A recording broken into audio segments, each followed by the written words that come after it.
Donc, ma présentation est idéalement placée suite à la période de questions parce que je vais rebondir sur cette question-là de devoir co-évoluer avec des organismes, puis où il peut avoir parfois certaines sources de résistance, surtout quand on est dans une perspective inductive où on n'est pas capable de dire aux organismes, bon, ben, voici quels vont être mes objectifs précis, voici quels vont être mes questionnements précis, voici quel extrait va découler du projet de recherche.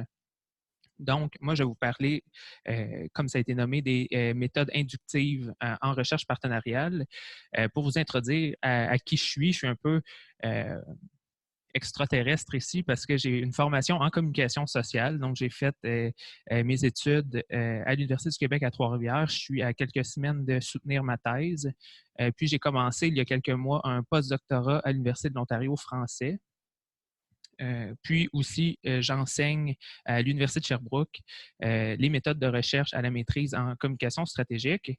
Donc, moi, dans le cadre de ma thèse, je me suis intéressé à la participation culturelle. Donc, c'est un enjeu qui touche ceux du groupe, peut-être moins axé en santé.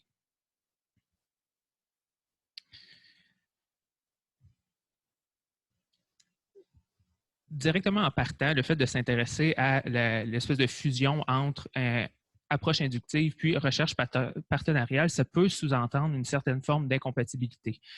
Parce que si on regarde la définition de la recherche partenariale, ou du moins la norme en recherche partenariale, c'est de travailler avec des organismes qui ont des objectifs, qui ont des questionnements, puis c'est de se servir des ressources universitaires et du milieu de pratique pour aller investiguer les préoccupations pratiques, les intérêts pour dicter les actions de la communauté de pratique.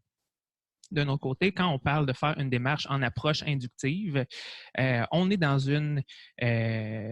dans un paradigme de recherche où on cherche à développer puis à produire de la connaissance qui vont être directement enracinées dans des données, donc des données qui vont avoir été systématiquement collectées et analysées en suivant une structure inductive. Donc, ça, ce que ça sous-tend, c'est faire fi au plus possible des a priori, faire fi au plus possible des cadres théoriques, des hypothèses de recherche. Effectivement, on peut en avoir au début de la recherche, mais il ne faut pas forcer ces hypothèses-là ou il ne faut pas forcer les questionnements de recherche qu'on a sur les données qu'on va cumuler tout au long du projet. Donc, quand on pense à l'élaboration, par exemple, des termes d'une entente partenariale où on doit mettre sur papier, bon, mais qu'est-ce qui va être fait, dans quel ordre, quelles vont être les participations des deux parties, on peut voir une certaine forme d'incompatibilité parce qu'en approche inductive, on ne le sait pas préalablement quelle va être la trajectoire exacte de la recherche. Donc, ça présente son lot de défis, puis c'est de ça que je vais vous parler aujourd'hui.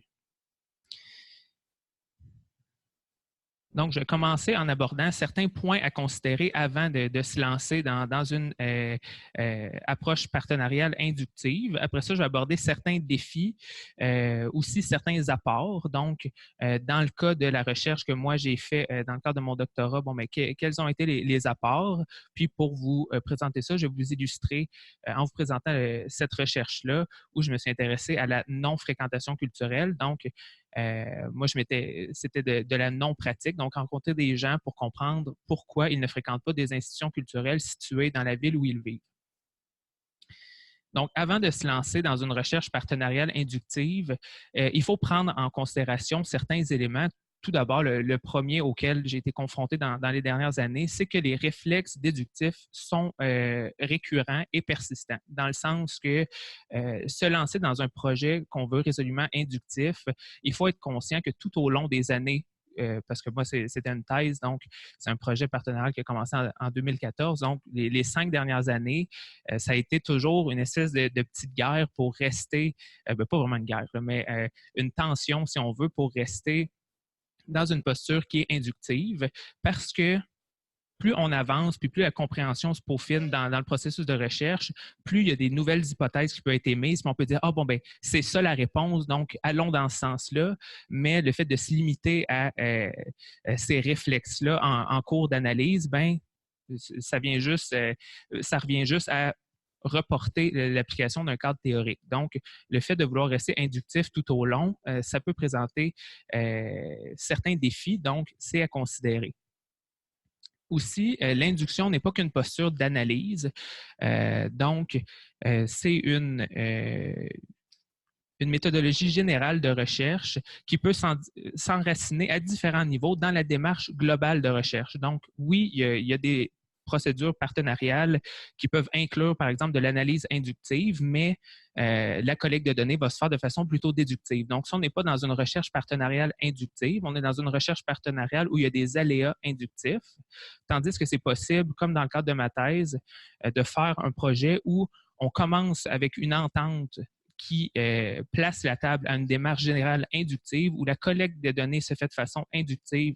Dans notre cas, c'était par collecte, par entretien non directif, où le processus d'échantillonnage théorique se fait en approche inductive, l'analyse se fait en approche inductive, l'écriture des rapports se fait selon une structure aussi qui est inductive.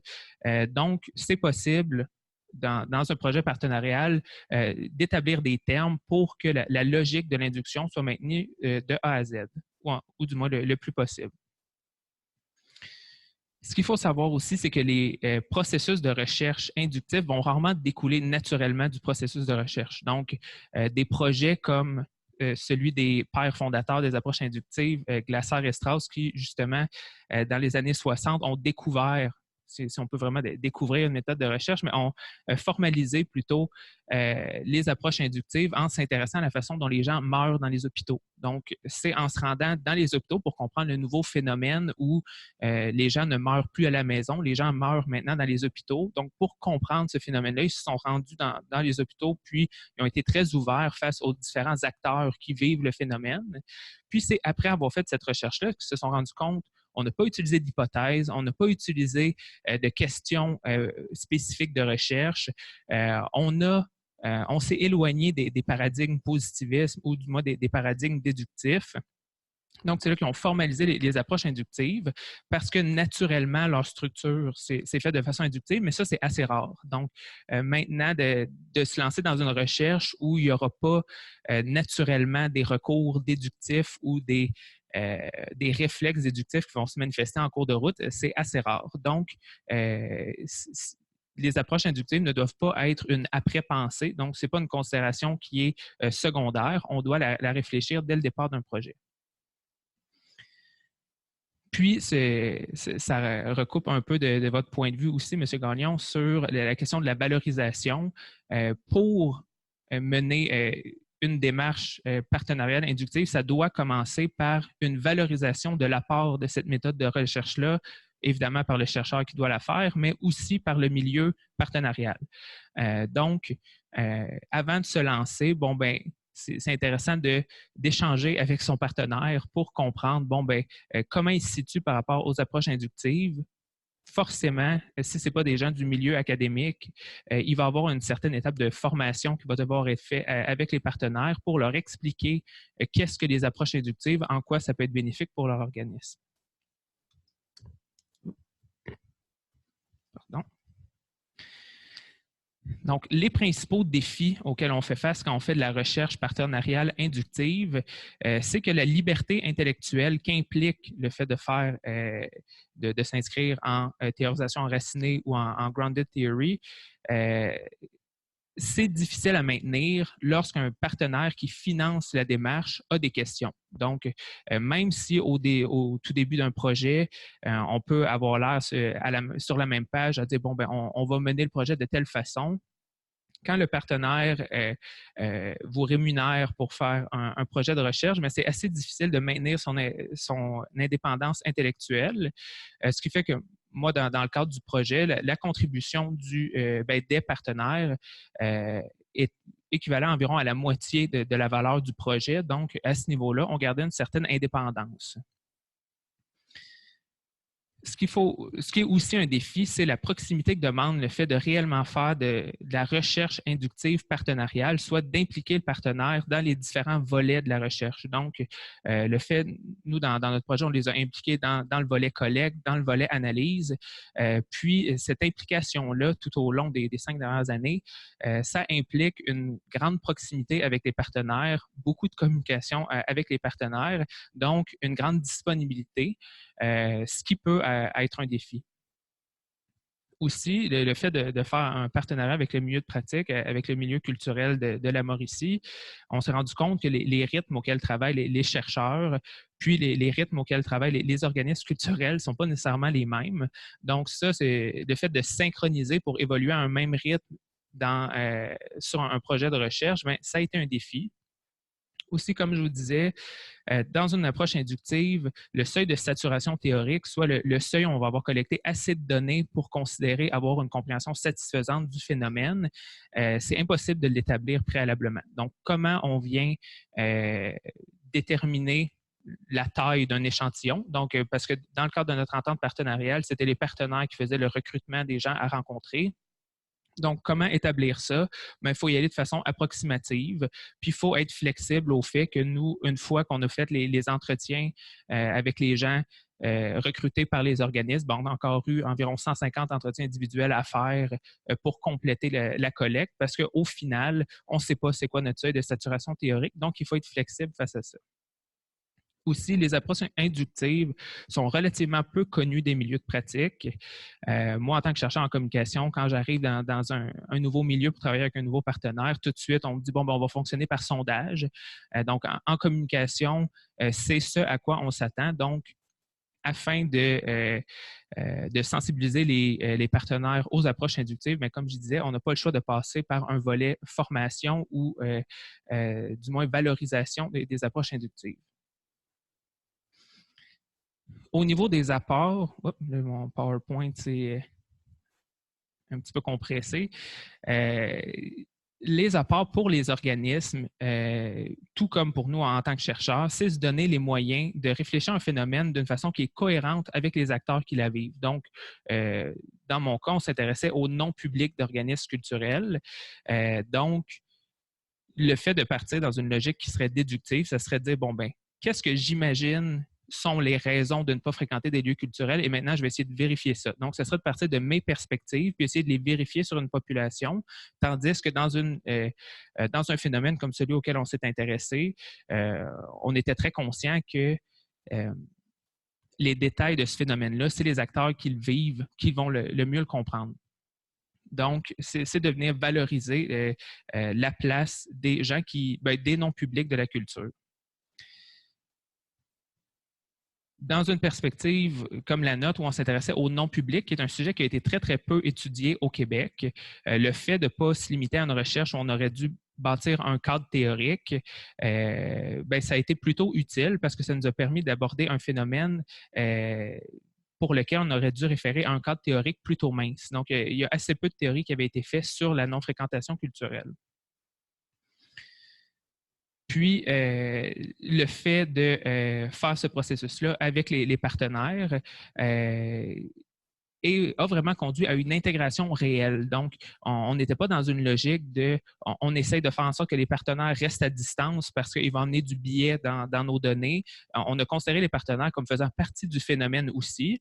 Au final, on parle bien du phénomène de la fréquentation de leur organisme culturel. Donc, valoriser leur place dans le processus de recherche n'était pas compliqué parce qu'ils font partie du phénomène qu'on cherchait à comprendre. Donc, juste pour vous donner un petit aperçu un peu rapide, la recherche est un projet de partenariat entre l'UQTR, l'Université du Québec à Trois-Rivières et Culture Mauricie, qui est un organisme de concertation culturelle à Trois-Rivières, puis les 6 organismes que vous voyez à l'écran. Le fait de monter ce projet-là nous a permis d'aller à la rencontre de 466 participants qu'on a rencontrés par des entretiens non directifs.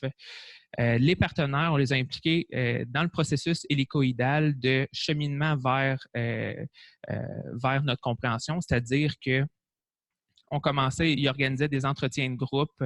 Donc, il m'organisait un premier entretien, j'analysais l'entretien, je formulais une certaine compréhension, je retournais vers des données où il m'organisait un autre entretien, je retournais vers de l'analyse, je retournais vers de la collecte. Donc, on a vraiment gravité dans une logique de spirale d'hélicoïdale vers la compréhension, mais on l'a fait ensemble. Les partenaires, donc chaque volet a été ponctué de plusieurs rencontres avec les partenaires pour les informer quant à la compréhension. Puis, ça fait en sorte qu'ils ont vraiment pu prendre part à l'analyse avec moi.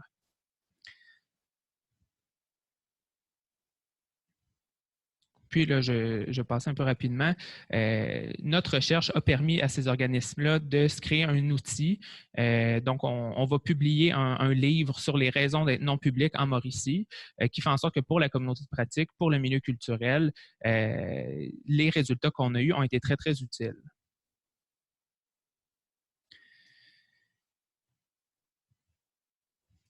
Quand je dis que ça a été très utile, c'est que notamment le fait d'avoir fait une approche inductive est venu remettre en question certains poncifs. Donc, certains organismes avaient des idées préconçues par rapport à leur non public. Par exemple, le Salon du livre se disait nos non publics, c'est les gens qui ne lisent pas. Au final, en ayant une définition plus large de ce que sont les non publics, bien, on a pu comprendre que certains individus grands lecteurs expliquent ne pas fréquenter le Salon du livre parce qu'ils sont grands lecteurs. Donc, c'est leur pratique de la lecture qui les éloigne de la fréquentation du Salon du livre. Donc, un savoir comme ça pour un organisme, évidemment, ça influence leur stratégie de communication, leur axe de communication. Donc, pour conclure, dans une recherche comme celle-là, ce qu'il faut comprendre, c'est que vraiment, pour reprendre l'adage de Barney Glasser, qui est un des pères fondateurs des approches inductives, c'est que all is data. Donc, les perspectives des partenaires vont constituer des données qui doivent être considérées. Donc, les échanges qu'on a avec les partenaires, les interprétations qu'ont les partenaires en tant qu'acteurs qui vivent aussi le phénomène doivent être intégrées à la compréhension qu'on bâtit tout au long du processus. Autre petit résumé, les termes de la recherche partenariale doivent être clairs dès le début. Si vous voulez vous lancer dans une recherche partenariale inductive, bien, il faut que dès le départ, il y ait une valorisation de la liberté intellectuelle du chercheur. Les partenaires doivent être ouverts à venir alimenter les réflexions. Puis, petite note, faites attention, même si vous allez collaborer, pour ceux d'entre vous qui vont faire de la recherche comme ça, même si vous allez collaborer avec différents partenaires, leur perspective ne devient pas plus importante que celle des individus que vous avez rencontrés. Donc, le fait de pousser leur perspective sur vos données viendrait à faire ce que Barney Glasser appelle du forcing, donc de venir forcer un sens qui est l'équivalent de poser un cadre théorique sur les données. Donc, on s'éloigne de l'induction. Merci, désolé, j'ai coupé court à certains points. Vos questions sont les bienvenues. Merci beaucoup, M. Champagne. On pourrait peut-être prendre rapidement peut-être une petite intervention. Je ne sais pas si les gens dans la salle aimeraient obtenir des précisions, des compléments d'information.